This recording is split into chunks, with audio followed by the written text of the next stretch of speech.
안녕하세요. 고려대학교 국어국문학과 김정숙 교수입니다. 여러분 만나서 반갑습니다. 그리고 한국어 교육자로서 여러분들께 한국어 교사의 전망에 대해서 말씀드리게 된 것을 매우 기쁘게 생각합니다. 요즘 매스컴에서 한국어 교육에 대한 이야기를 많이 하고 있습니다. 그리고 국내뿐만 아니라 국외 여러 나라에서 한국어 학습자들이 크게 증가하고 있다는 그런 보도도 많이 접하셨으리라고 생각을 합니다. 그래서 한번 한국어 교육자가 되어볼까?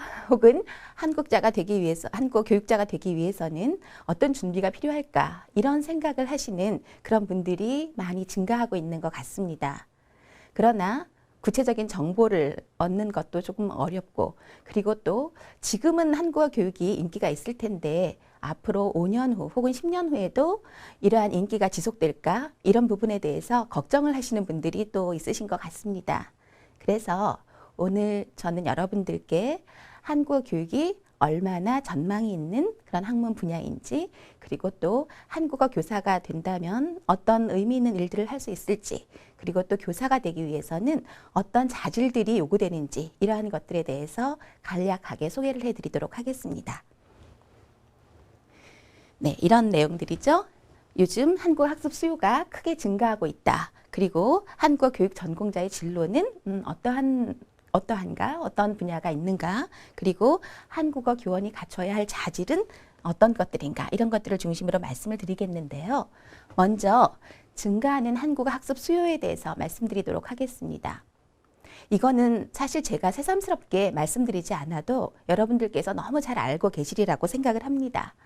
한국이 국제사회에서 정치, 경제, 사회, 문화적인 그런 위상이 상당히 높아졌죠. 그것은 우리 스스로가 많이 느끼고 있는 그런 사실입니다. 그리고 한국 기업들이 해외에 상당히 많이 진출해 있습니다. 저는 국외에 출장을 가게 될 일들이 상당히 많은데요. 갈 때마다 굉장히 뿌듯하고 자랑스러움을 많이 느끼게 됩니다. 아주 단편적인 예를 하나를 말씀을 드리면 멕시코시티에서 호텔에서 아침 식사를 할 때였습니다. 호텔의 그 식당 종업원들이 서빙할 생각을 하지 않고 자꾸 저희들이 있는 주변을 맴돌았어요. 그거 굉장히 무례하다는 생각을 했는데 사실은 그것이 저희들이 하는 말을 듣기 위해서였습니다. 그래서 그 종업원에게 물 달라고 영어로 이야기를 했더니 물 줄 생각을 하지 않고 바로 달려와서 지금 한 말을 한국어로 한번 해달라고 하면서 주머니에 들어있던 쪽지를 꺼냈습니다. 로마자로 그리고 써달라는 거였죠. 그런데 그 쪽지에는 여기 앉으세요, 뭐 이런 식으로 로마자로 그렇게 쓰여 있었습니다. 그러면서 그런 것들을 다시 한번 읽어달라고 하는 그런 요청을 받은 적이 있었는데요. 왜 한국어를 이렇게 공부하려고 하느냐라고 했더니 그곳에도 많은 한국 기업들이 진출해 있다. 한국어가 필요하고 배우고 싶은데 배울 마땅한 곳이 없어서 이렇게 손님들이 오면 손님들에게 한두 마디씩 배우고 있다. 이런 이야기를 했습니다. 이렇게 외국에 진출해 있는 한국 기업들 덕분에 또 한국어 학습자의 수가 많이 늘고 있습니다. 그리고 요즘은 뭐 더 말할 나위 없이 한류의 영향이 굉장히 크다라고 할 수 있죠. 사실 한류는 어떻게 보면 2000년대 초부터 시작이 되었는데 혹은 그 이전부터도 일본이라든지 이런 데서는 시작이 되었죠. 그런데 그 한류가 아시아, 동남아시아에서 그치는 것이 아니라 미국과 유럽과 또 남아메리카, 요즘 아프리카까지 이렇게 한류가 크게 확산이 되었습니다. 그래서 심지어는 어떤 지역들에 가면 학생들이 한국 사람인 것을 알고 졸졸졸 쫓아다니는 경우들도 있는데요. 그만큼 한국에 대한 인기, 한국 문화에 대한 호기심이 큰 것 같습니다. 그래서 예전에는 이 한류가 확산되기 이전에는 아무리 한국의 그런 국제적인 위상이 크게 높아졌다고 하더라도 그런 일반인들이 한국어를 배우려고 하는 그런 수요들이 그리 크지는 않았습니다. 주로 대학생들이 한국어를 공부한다든지 이런 수요들이 있었지만 요즘은 현지 성인들, 일반인들이 한국어를 공부하고자 하는 그런 요구들이 상당히 높아졌고요. 그래서 제가 올 여름에 미국에서 열린 그런 한국어 교육과 관련된 학술대회에 갔었는데요. 예전에는 미국 대학에서 한국어를 개설하면 90% 정도는 재미동포 한국인들이 수강을 하고요. 10% 정도는 미국인이 수강을 하고 그나마도 2학년, 3학년으로 가면 점차 줄어서 3학년 정도 되면 완전히 재미동포들로 그렇게 수강생들이 구성되었다라고 이야기를 했었는데 요즘은 40% 정도나 현재 미국인들로 수강생이 구성이 된다라고 합니다. 뿐만 아니라 한글학교라고 아시죠? 한글학교는 외국에 이민을 간 우리 동포들이 자녀 교육, 2세 교육을 위해서 만든 자생적인 교육기관입니다. 주로 한글학교에서 공부를 하는 아동들은 초등학생들이에요. 중고등학생의 수도 굉장히 적죠. 그래서 현지에서 이제 태어나서 자라는 우리 동포 2세, 3세들을 위해서 만든 그런 교육기관이 한글학교인데요. 전 세계에 한 2,000개 정도 있습니다. 그런데 아주 흥미있는 사실은 한국어를 배우고 싶은 그런 현지의 성인들이 갈 데가 없습니다. 한국어를 배울 만한 마땅한 곳이 없으니까 한글학교를 많이 찾아온다는 것입니다. 그래서 아마 앞으로는 한글학교의 그런 역할들도 상당히 다양해져야 할 것이라고 생각을 하는데요. 아무튼 이 정도로 한류의 영향이 한국어 보급에 혹은 한국어 학습자들을 늘리는데 상당한 기여를 하고 있다라고 말씀을 드릴 수가 있겠습니다. 그 다음에는 우리가 이제 요즘 주변에서 여성 결혼 이민자라든지 중도 입국자라는 말을 많이 듣게 되는데요. 여러분들도 들어보셨으리라고 생각을 합니다. 한국인과 결혼을 한 사람들, 그래서 한국에 살고 있는 사람들, 그 수가 크게 증가했습니다. 특히 한국 남성과 결혼한 그런 외국 여성들이 많이 있죠. 이제는 이제 한국인으로서 살고 있는 것이죠. 그분들이 평생 한국에서 살기 위해서는 한국어를 지금 저와 같은 이런 한국인처럼 완벽하게 구사할 수는 없다고 할지라도 일상생활을 하고 또 어떤 그 직장 생활을 할 수 있고 또 어떤 생활을 즐길 수 있는 혹은 자기 개발을 할 수 있는 정도의 한국어 능력을 갖는 것은 아주 중요합니다. 그렇기 때문에 이런 여성 결혼 이민자, 증가하는 여성 결혼 이민자들을 교육해야 할 이런 필요성이 아주 높아졌고요. 또 이와 함께 중도 입국자라고 하는 것이 있는데요. 아마 이 중도 입국자는 요즘 들어서 나온 그런 그 용어고 또 개념이라고 할 수 있습니다. 여성 결혼 이민자들이 초기에는 초혼이 대다수였습니다. 그런데 요즘 들어서는 재혼의 그 비율이 높아졌고요. 재혼을 하면서 이전에 결혼해서 출산한 그런 자녀를 동반하고 한국에 오게 되는 경우들이 있습니다. 그런 경우에 아동이 물론 3살일 수도 있고 5살일 수도 있지만 10살일 수도 있고 15살일 수도 있습니다. 그 이전 나라의 그런 언어는 충분히 잘 구사를 하지만 한국어에는 한 번도 노출되어 본 적이 없고 그리고 한국어를 거의 구사하지 못한 그런 상태에서 한국에 오게 되는 것입니다. 그리고 바로 학교에 가야 되죠. 그런데 한국어가 안 되기 때문에 이 학생들이 그런 어떤 학업 능력을 길러갈 수가 없습니다. 그러다 보면 또 이제 심각한 사회 문제가 될 수도 있겠고요. 이런 중도 입국자의 경우에는 결국은 한국인으로서 살아가야 될 그런 사람들입니다. 그래서 요즘은 또 이런 아동들을 대상으로 한국어를 가르쳐야 할 필요성이 굉장히 높아졌고요. 이 부분에 대한 관심도 크게 증가하고 있습니다. 그 다음에는 이제 정부가 얼마나 적극적으로 한국어 보급을 위해서 노력을 하고 있나라고 하는 것인데요. 사실 한국어 교육의 역사는 현대적인 의미의 한국어 교육의 역사는 50년이 넘습니다. 그럼에도 불구하고 그러한 것들은 대체로 민간 차원에서 이루어졌고요. 실제로 정부 차원, 국가 차원에서 한국어 교육에 신경을 쓰기 시작한 것은 1990년대 중반 정도니까요. 이제 15년이 조금 넘는다라고 할 수가 있겠습니다. 그러나 2000년대 들어서 정부는 굉장히 많은 노력을 하고 있고요. 다양한 국외 보급을 위한 그런 지원을 하고 있고 또 거기에 필요한 교재 개발이라든지 교육과정 개발이라든지 평가 도구 개발이라든지 이러한 것들을 하고 있습니다. 그래서 정부의 이런 적극적인 노력도 한국어 수요가 증가하는 데 큰 기여를 하게 되었고요. 그리고 많은 대학에서 외국인 유학생을 유치하기 위해서 노력을 하고 있습니다. 만약에 대학에 다니고 계신 분들이라면 얼마나 많은 외국인들이 한국 대학에 유학을 하고 있는지를 아실 것입니다. 뿐만 아니라 한국에 유학을 온 학생이 아니더라도 교환학생으로 6개월이나 1년 정도 한국에 와서 공부를 하는 학생 수도 크게 늘었습니다. 교과부에서는 스터디 코리아라고 하는 프로젝트를 시행을 하고 있는데요. 그 스터디 코리아 프로젝트에 의해서 공부를 하러 온 한국에 온 학생들이 굉장히 크게 증가해서 제가 기억하기로 2011년도에는 9만 명 가까이 된 것으로 알고 있습니다.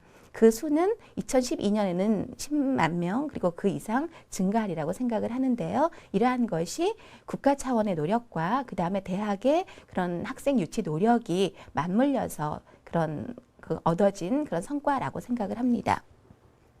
맨 마지막으로 말씀드리고 싶은 것은 외국어 학습이라고 하는 것, 한국어 학습도 결국은 그들에게는 외국어 학습이죠. 외국어 학습이라고 하는 것이 전 세계적인 그런 경향이라고 하는 것입니다. 왜냐하면 한 가지 언어, 즉 모국어만 구사할 수 있을 때와 다른 언어들을 구사할 수 있을 때 우리가 경험할 수 있는 세계가 다릅니다. 경험의 폭이 달라지고요. 그 다음에 어떤 그 경험의 깊이가 달라질 수 있습니다. 결국 외국어를 배운다는 것은 인생을 보다 풍요롭게 살 수 있고 즐겁게 살 수 있고 다양하게 살 수 있다는 것을 의미합니다. 그렇기 때문에 아마도 미래의 사회, 현재의 사회에서 더 나아가서 미래의 사회에서는 지금 우리는 뭐 한 2개 정도의 외국어 여기에 관심이 있지만 그 이상의 외국어 학습에 관심을 가지게 될 것이고요. 이러한 그런 어떤 경향성은 앞으로 더 심해질 것이라고 생각을 하기 때문에 이런 외국어 학습의 전반적인 그런 어떤 경향성 이러한 것들도 한국어 학습자를 늘리는데 큰 기여를 하고 있다라고 생각을 합니다. 지금 말씀드린 바와 같이 이러한 이유로 한국어 학습 수요는 앞으로도 크게 증가할 것이라고 생각을 하고요. 자, 그러면 만약에 내가 한국어 교육을 전공한다라고 했을 때 나는 과연 어느 곳에서 일을 할 수 있을까? 이것에 대해서 많이 궁금하실 텐데요. 이 부분에 대해서 말씀을 드리도록 하겠습니다. 지금 이렇게 한국어 교육을 전공했다라고 했을 때 3가지 가능성으로 제가 이제 분류를 해 보았습니다. 첫 번째, 가장 많은 분들이 하고 있는 것이 한국어 교원으로서의 역할입니다. 쉽게 말하면 한국어를 가르치는 선생님의 역할이라고 하는 것이죠. 그 다음 2번째는 한국어 교육학 연구자입니다. 저와 같이 대학에서 한국어를 가르칠 그런 학생들을 양성하는 그런 역할을 한다거나 어떤 교육과정을 개발한다거나 교재를 개발한다거나 하는 그런 역할을 하는 사람들이 되겠고요. 마지막으로 관련 기관에서 근무를 할 수가 있습니다. 한국어 교육과 관련된 다양한 그런 어떤 정부 기관도 있겠고요. 재단도 있겠고 또 사설기관도 있을 텐데 이런 것들에 대해서 이제 차례로 좀 설명을 드리도록 하겠습니다. 네, 그러면 한국어 교육을 전공했을 때 여러분들의 진로가 어떻게 될지에 대해서 살펴보도록 하겠습니다. 3가지 가능성이 있는데요. 먼저 가장 많은 분들이 이제 종사하고 계시는 곳이 한국어 교원으로서의 그런 역할입니다. 그 다음에는 저와 같이 대학에서 한국어를 가르치기 위해서 공부를 하고 있는 전공자들을 교육하는 그런 역할, 한국어 교육 연구자로서의 그런 역할이 있겠고요. 그 다음으로는 그 한국어 교육과 관련된 그런 기관에서 근무를 할 수 있는 그런 어떤 기회가 되겠습니다. 자, 그러면 먼저 교원으로서의 역할을 보도록 하겠습니다. 한국어 교원으로서 일을 하실 때는 한국어 국내에서 일을 하실 수도 있고요. 국외에서 일을 하실 수도 있습니다. 먼저 국내에서 일을 하시게 되는 경우에 어떤 곳에서 어떤 일을 할 수 있는지 설명을 드리도록 하겠습니다. 제일 많은 사람들이 일을 하고 있는 곳이 바로 대학에 부설되어 있는 한국어 교육기관입니다. 국내에는 상당히 많은 대학 부설 한국어 교육기관이 있는데요. 현재 이들의 그 연합회에 등록되어 있는, 가입해 있는 그런 기관도 130곳이라고 합니다. 그러니 실제로는 그 이상의 교육기관들이 있다는 이야기가 되겠고요. 여기에서는 주로 하루에 4시간씩 아주 집중적으로 한국어를 공부하는 학생들을 이제 교육을 하고 있습니다. 그리고 그 다음으로 생각할 수 있는 곳이 대학입니다. 지금 방금 전에 말씀드린 그런 대학 부설기관과 대학의 강좌는 어떻게 다른가를 좀 설명을 드리면 대학 부설기관은 주로 어학연수를 하기 위해서 한국에 온 그런 학생들을 가르치는 곳이라면 대학에서의 한국어 강좌는 교환학생으로 한국을 6개월이나 1년간 방문한 학생이거나 아니면 한국에 유학을 와서 한국 대학에서 공부를 하면서 한국어 능력이 조금 부족하기 때문에 그런 능력을 조금 보완하기 위해서 한국어를 추가적으로 공부를 하는 학생들을 위한 그런 강좌가 되겠습니다. 그래서 많은 대학에서도 이런 교환학생이나 외국인 유학생을 위해서 한국어 강좌를 개설을 하고 있고요. 그리고 이제 그 앞서서 새로운 한국어 학습 수요층이 있었다라고 말씀을 드렸습니다. 특히 결혼 이민자라든지 아니면 이주 노동자라든지 중도 입국자 이런 사람들을 생각할 수가 있겠는데요. 그래서 어떤 이들을 위한 그런 어떤 한국어 교육도 많이 이루어지고 있고요. 사실 이러한 교육이 초기에는 약간 봉사활동 차원에서 이루어졌지만 요즘은 실제적으로 어떤 하나의 그런 직업으로서 혹은 경제의 어떤 활동의 그런 의미를 가지는 그런 활동으로서도 이루어지고 있고요. 앞으로는 이런 기회는 좀 더 많이 확대되리라고 생각을 합니다. 그 다음에는 사설학원인데요. 그 대학에서 주로 이제 한국어 교육이 이루어지고 혹은 어떤 정부 그 다문화 가정의 구성원들이라든지 이런 사람들을 위해서는 뭐 여가부나 법무부나 혹은 지방자치단체나 이런 곳에서 상당히 다양한 그런 교육 프로그램들을 제공하고 있지만 그러한 것들이 모든 학습자들을 만족시킬 수 있을 만큼 그렇게 제공이 되는 것이 아닙니다. 그러다 보니 뭐 일주일에 예를 들면은 뭐 2-3시간 공부를 하고 싶다거나 아니면 특별한 방향에서 공부를 하고 싶다거나 이런 학습자들은 또 학원을 찾게 되는 경우들도 있습니다. 그래서 그 많은 학원들에서 이제 한국어를 가르치고 있고요. 그래서 이런 학원에서 한국어를 교육할 수 있는 기회도 찾으실 수가 있겠고요. 그리고 이제 여기 보면 제가 초중고교 한국어 교사라고 이렇게 적어 놓았고 여기에는 참고 표시를 해 두었습니다. 자, 이것은 현재는 초중고교에서 한국어를 교육하는 교사를 두고 있지는 않습니다. 그런데 이미 알고 계시다시피 많은 그런 다문화 가정의 자녀들이 한국어 발달에 문제가 있습니다. 그래서 이들이 그냥 일반적인 의사소통을 하는 데는 문제가 없으나 학업 수행을 하는 데 필요한 한국어를 충분히 발달시키지 못했기 때문에 학습 부진으로 이어지는 경우들이 상당히 많아서 이들을 대상으로 하는 그런 어떤 그 추가 교육이 필요하고요. 그래서 이런 학생들을 교육할 교사가 필요합니다. 또한 중도 입국자를 교육할 교사도 필요하죠. 그래서 이런 그 아동들을 교육할 교사들을 누구로 할 것인가에 대한 사실은 고민이 굉장히 많은데요.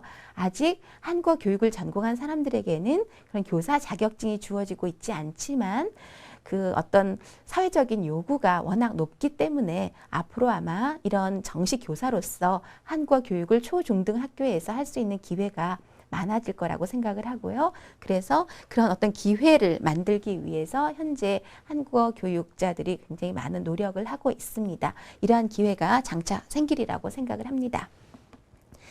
자, 그 다음에는 국외 한국어 교육기관에서 일을 할 수 있는 그런 기회에 대해서 말씀을 드리겠습니다. 먼저 생각할 수 있는 것은 대학이죠. 그렇죠?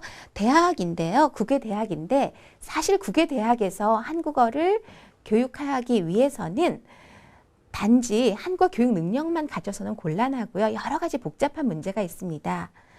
예를 들면 취업을 할 수 있는 그런 어떤 비자를 가지고 있는지 이러한 것들도 굉장히 중요하기 때문에 사실 한국에서 한국어 교육학을 공부하고 바로 미국 대학이나 혹은 프랑스 대학에 가서 한국어 교수가 되는 것들은 그리 쉽지가 않습니다. 그러나 아무튼 지금 굉장히 많은 대학에서 국외 대학에서 한국어 교수를 초빙하고 있다는 것을 말씀드리고 싶고요. 제가 미국에 있는 그런 어떤 학회에 가입이 되어 있는데 그 학회에서 예전에는 한국어 교수 초빙이라고 하는 공고가 1년에 뭐 한 서너 번이나 나왔을까요? 요즘은 일주일이 멀다 하고 한국어 교수 초빙이라고 하는 그런 공고가 뜨는 것을 알 수 있습니다. 그걸 보면서 볼 때마다 늘 굉장히 뿌듯함을 느끼는데요. 아마 그만큼 일을 할 수 있는 기회가 많이 생겼다는 것을 의미하고요. 그래서 만약에 국외 대학에서 한국어 교수를 하고 싶다라고 생각을 하신다면 국내에서 한국어 교육학을 전공하고 뭐 박사과정 정도는 국외에 가서 공부를 하는 것도 그 가능성을 높이는 좋은 방법이 될 거라고 생각을 합니다. 자, 그 다음에는 고등학교 교사가 되는 것입니다. 국외에서. 국외에서 한국어를 가르치는 고등학교가 있는 나라들이 얼마나 되는지 혹시 알고 계십니까? 어떤 나라에서 가르치고 있을까요? 아마도 한국과 가까운 나라들, 일본, 중국 이런 나라들에서 가르치겠죠. 그리고 미국에서 SAT2에 한국어 과목이 포함되어 있다는 말씀을 들으셨죠. 미국에서도 가르치고 있습니다.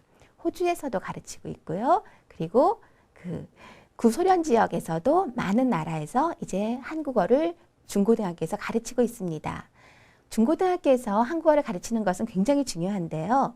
왜냐하면 대학에서 우리가 한국어를 배운다라고 했을 때는 내가 적극적으로 선택하는 경우에만 가능합니다.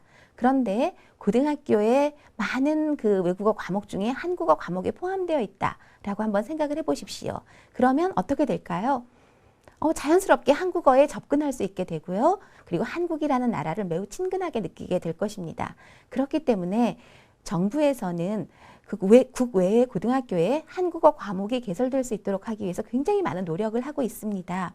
그래서 미국이라든지 방금 전에 말씀드린 이런 나라들에서 한국어를 오래전부터 가르쳤고요. 최근 들어서는 프랑스에서 가르치기 시작했습니다. 처음에는 약간 시험적으로 가르치기 시작을 했지만 너무나 인기가 좋아서요. 정식 교과목으로 채택이 되었고요.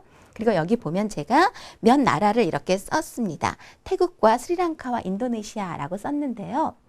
자, 태국에서는 2011년부터 대학에서 한국어 교육을 전공한 학생들을 우리 교과부에서 60명을 파견을 했습니다. 태국 고등학교예요. 그래서 2011년, 2012년에 지금 그 태국의 고등학교에서 60명의 한국어 교원들이 한국어를 가르치고 있고요. 그리고 스리랑카와 인도네시아에서는 지금 현재 준비 중입니다. 준비 중인데요. 스리랑카에는 2012년에 앞으로 중고등학교에서 한국어를 교육할 교사를 훈련시키기 위해서 현재 한국어 교육 전문가 5명이 파견되어서 교육을 실시하고 있습니다. 2013년부터 아마 그런 교육이 실시될 거라고 생각을 하고요. 그리고 인도네시아에서도 아마 조만간 아주 이른 그런 시간 안에 한국어 과목을 고등학교에서 채택을 할 그런 준비를 하고 있는 것으로 알고 있습니다. 그리고 이제 세종학당인데요. 세종학당은 2007년부터 그 한국어 국외 보급을 위해서 정부가 세운 그런 기관입니다. 여러분들이 아직 세종학당에 대한 그런 이야기를 들어보지 못하셨다면 괴테 인스티튜트라든지 알리앙스 프랑세스라든지 공자학원 이런 것들을 떠올리시면 좋을 것 같습니다. 모두들 자국어를 외국인들에게 교육하기 위해서 국외에 설립한 그런 기관들이죠. 이 세종학당도 2007년에 설립을 했다라고 이야기를 했는데요. 2012년 현재 43개국에 90개소가 설치되어서 한국어 교육을 하고 있습니다. 그리고 앞으로 이 세종학당을 통해서 그런 어떤 한국어 국외 보급을 정부는 매우 역동적으로 실시하려고 생각을 하고 있고요. 그렇기 때문에 그 교원을 현재 계시는 분들에게만 맡기는 것에는 조금 문제가 있다라고 생각을 하고 그래서 그 국외에 세종학당 교원들을 파견할 그런 계획을 가지고 있습니다. 2012년에 시험적으로 20명을 파견을 했고요. 앞으로 점차 그 수를 늘려갈 계획입니다. 그렇기 때문에 이렇게 국외 한국어 교육기관에서 대학이나 고등학교나 혹은 세종학당이나 이런 곳에 파견되어서 근무를 하실 수가 있고요.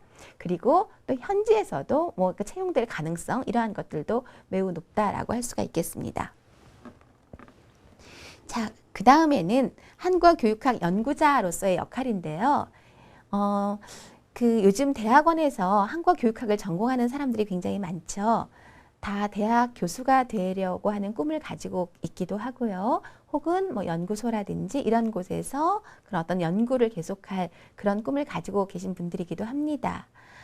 일부에서는 약간 좀 너무 과잉 아닌가, 거품 아닌가 이런 지적을 하는 분들도 계시는데요.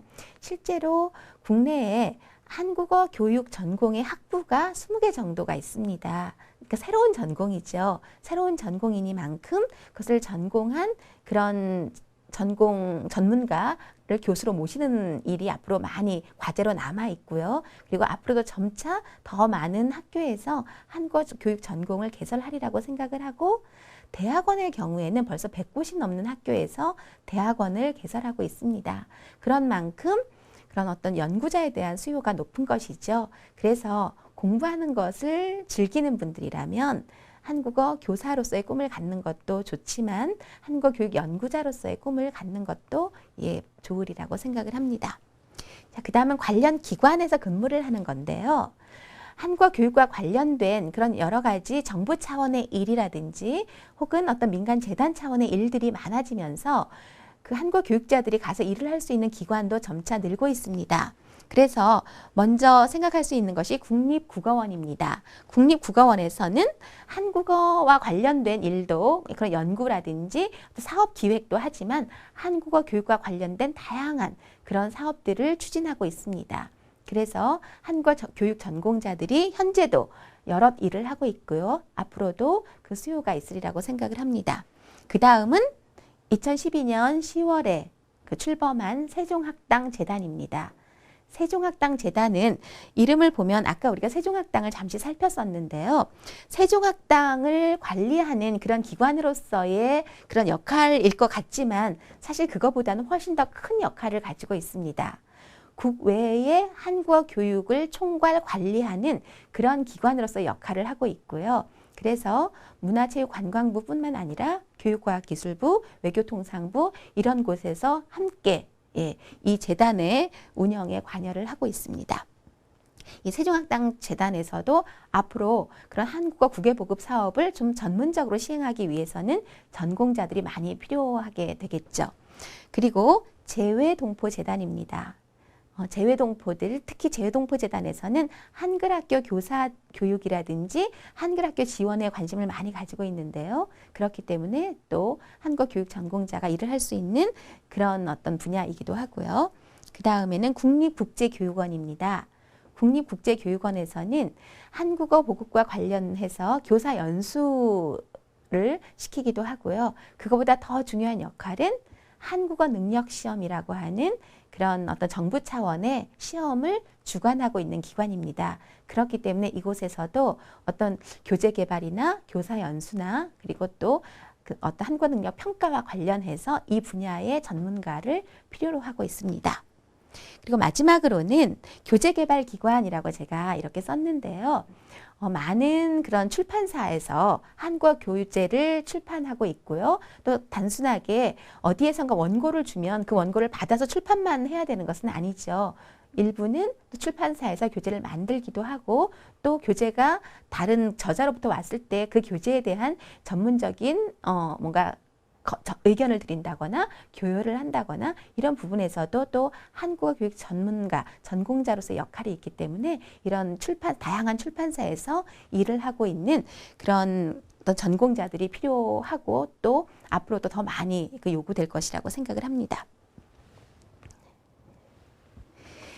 자, 그러면 이제 한국어 교사가 되는 것이 좀 뭔가 흥미있기도 하고 또 뭔가 보람 있는 일을 할 수도 있을 것 같다라고 하는 그런 생각을 이제 하셨으리라고 생각을 하는데요. 그렇다면 내가 한국어 교사가 되기 위해서는 어떤 자질들을 갖춰야 할까? 그것이 어느 날 하루아침에 되는 것은 아니잖아요.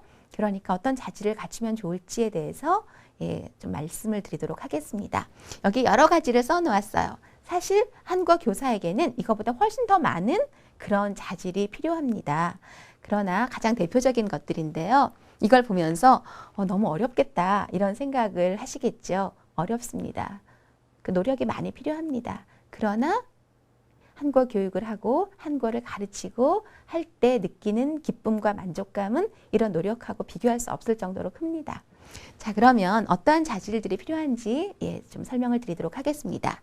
첫 번째는 표준어 사용 능력 혹은 준표준어 사용 능력입니다.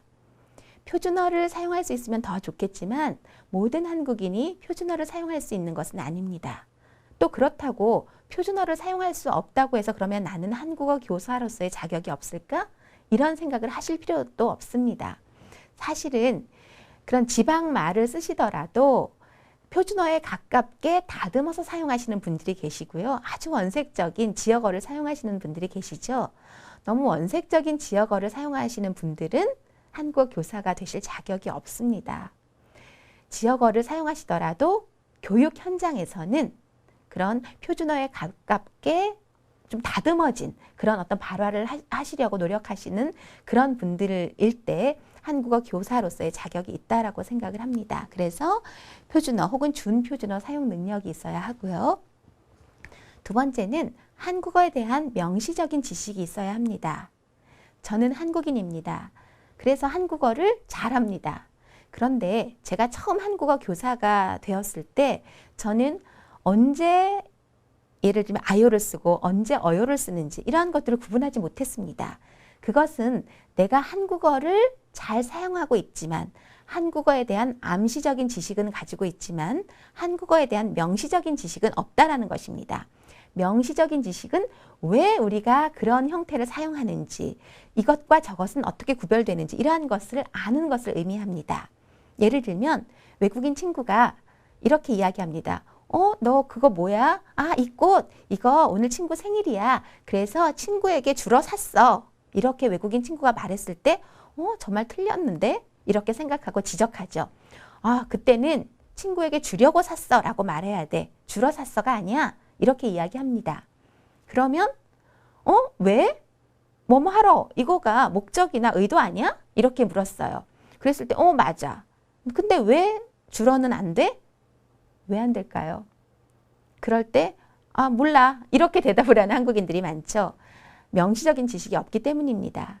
한국어 교사가 되기 위해서는 이러한 부분에 대해서 설명을 할 수 있는 명시적인 지식이 있어야 되겠죠. 러와 려고는 의도나 목적을 나타내는 그런 의미는 같으나 다른 차이점이 있죠. 러는 언제나 뒤에 이동을 나타내는 동사와만 사용할 수 있습니다. 그러니까 이렇게 설명할 수 있는 그런 명시적인 지식이 있어야 한다는 것입니다. 자, 그 다음에는 한국 문화에 대한 지식입니다. 외국인들이 한국어를 배울 때는 단지 한국어만 배우고 싶어 하는 것은 아닙니다. 한국에 대해서 더 많이 알고 싶어 하고 한국 문화에 관심이 참 많습니다. 특히 중급, 고급 수준으로 한국어를 구사하는 학습자들은 한국 문화를 더욱 많이 배우고 싶어 합니다. 그런데 한국어 교사들 중에는 한국 문화에 대한 지식, 제가 여기서 말씀드리는 문화는 예술이라든지 어떤 가치라든지 이런 것만을 의미하는 것은 아닙니다. 한국 사회, 한국 역사, 한국 정치 이러한 것들도 다 문화에 포함이 됩니다. 그런데 특히 요즘에 30대 이런 선생님들은 별로 사회에 관심이 없어서 많이 모르세요. 한국 문화를. 그래서 학생들이 질문을 했을 때 제대로 대답을 못 해주십니다. 꼭 한국어 교사가 되지 않더라도 사실 내가 살고 있는 사회에 관심을 갖는 것은 꼭 필요하다고 생각을 합니다. 그러나 본인이 원치 않는다면 그런 부분을 관심을 덜 가질 수도 있겠죠. 그러나 한국어 교사가 되었다면 혹은 될 거라면 앞으로 내가 만나게 될 학생들에게 한국을 잘 알려주고 이해시키기 위해서 한국 사회에 대해서 공부를 많이 해야 합니다. 그래서 지금부터라도 어떤 내 주위에 우리 사회에 관심을 많이 가지시기를 부탁을 드리겠습니다. 그 다음에는 이제 한국어를 잘 알고 한국어 문법에 대한 지식을 가지고 있고 또 문화를 잘 안다고 해서 한국어를 잘 가르칠 수 있는 것은 아닙니다. 그렇기 때문에 한국어 교육 전공이라고 하는 것이 필요한 것이죠. 한국어를 어떻게 가르치면 좋을지 한국어 교육에 대한 방법을 알아야 합니다. 즉 한국어 교육에 대한 지식이 있어야 하고요. 그런데 아는 것만으로 교육을 잘할 수 있는 것은 아닙니다. 그렇죠? 그래서 어떻게 하면 좋은 교육을 할 수 있는지에 대해서 알아야 하고 또 그것을 실제 구현할 수 있는 능력을 갖춰야 하는 것입니다.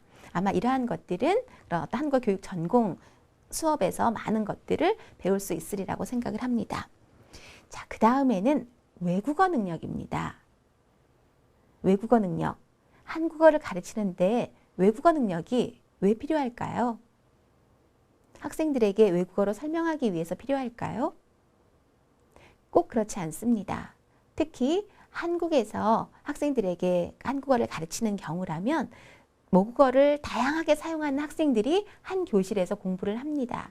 그렇기 때문에 이 학생들에게 한국어로 설명을 해야 하는 것이죠. 어떠한 외국어로 설명을 할 수 없는 그런 환경입니다.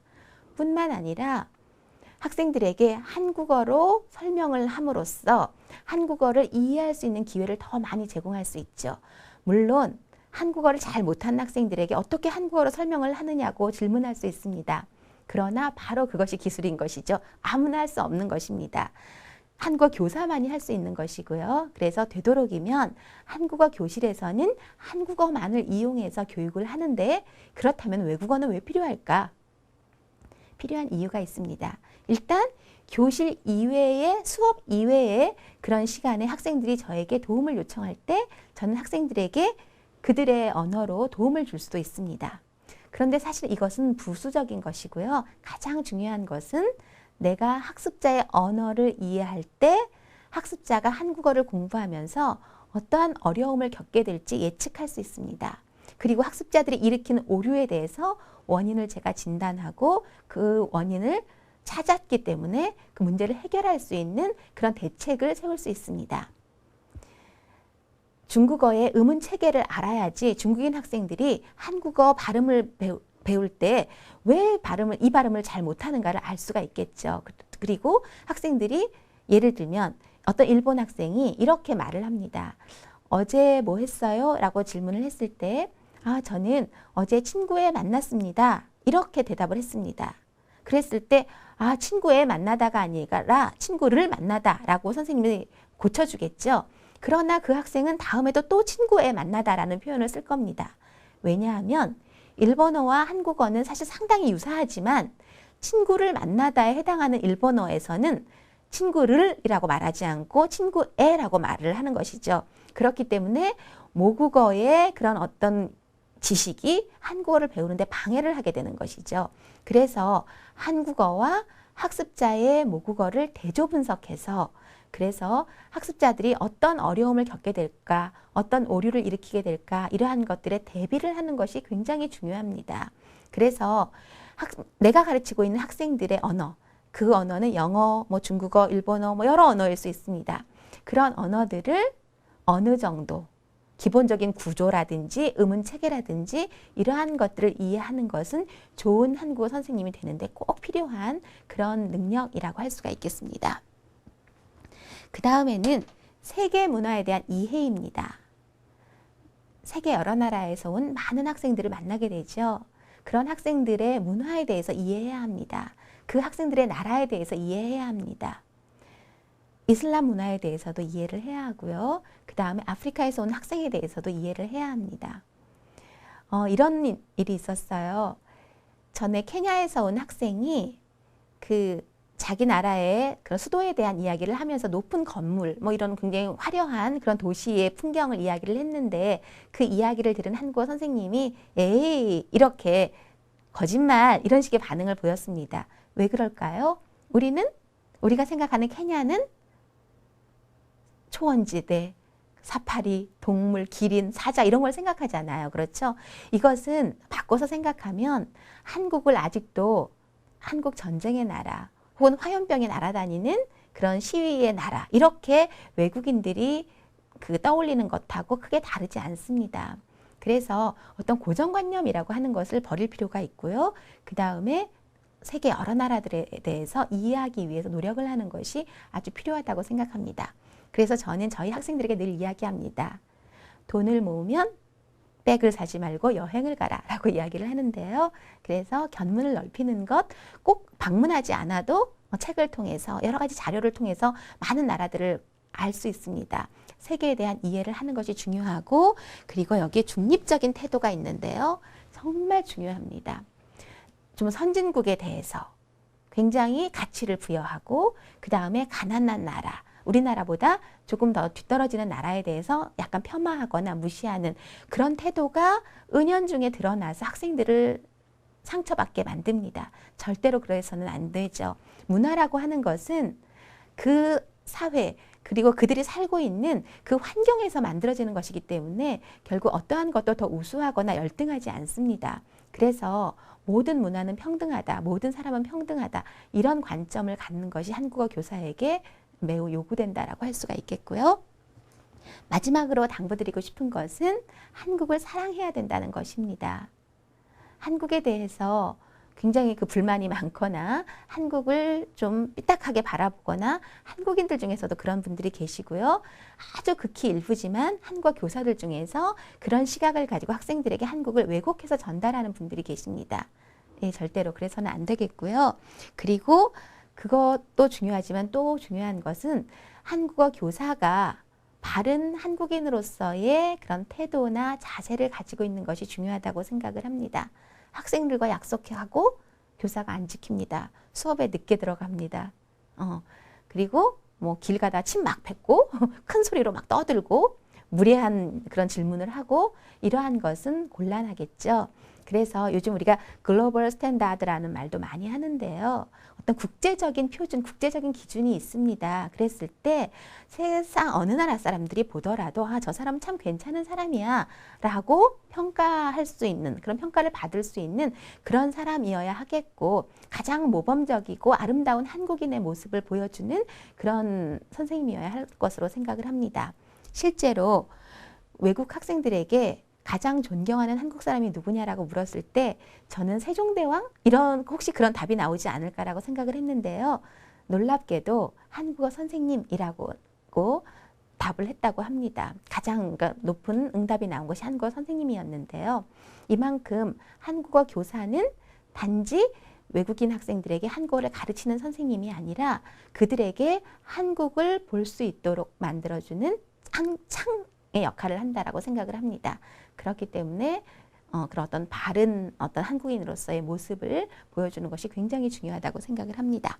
자, 그래서 오늘 제가 앞으로 그 한국어 교사가 된다는 것이 얼마나 전망이 있는가에 대해서 말씀을 드렸는데요. 아무튼 그 한국어 교사가 된다는 것은 단지 학생들에게 한국어를 가르치는 그런 역할뿐만 아니라 그들과 소통을 하고 또 그들에게 어떤 한국이라는 나라를 알리고 그럼으로써 어떤 민간 외교관이라는 말을 많이 쓰는데요. 그런 역할, 굉장히 중요한 역할을 할 수 있는 것이라고 생각을 하고요. 그리고 앞으로 여러 가지 이유에서 한국의 미래가 굉장히 밝다고 생각을 합니다. 그래서 골드만삭스에서는 2025년에는 한국이 세계 5대 경제 대국이 될 거라고 그렇게 전망을 하지 않았습니까? 이런 여러 가지 점들을 보았을 때 한국어 교육의 미래는 상당히 밝다. 그리고 우리가 앞으로 할 수 있는 그런 그 여러 가지 역할은 너무나 크고 또 무궁무진하다. 이렇게 생각을 합니다. 여러분 강의 들어주셔서 감사하고요. 그리고 앞으로 한국어 교육에 좀 더 관심을 가져주시기를 부탁을 드리겠습니다. 감사합니다.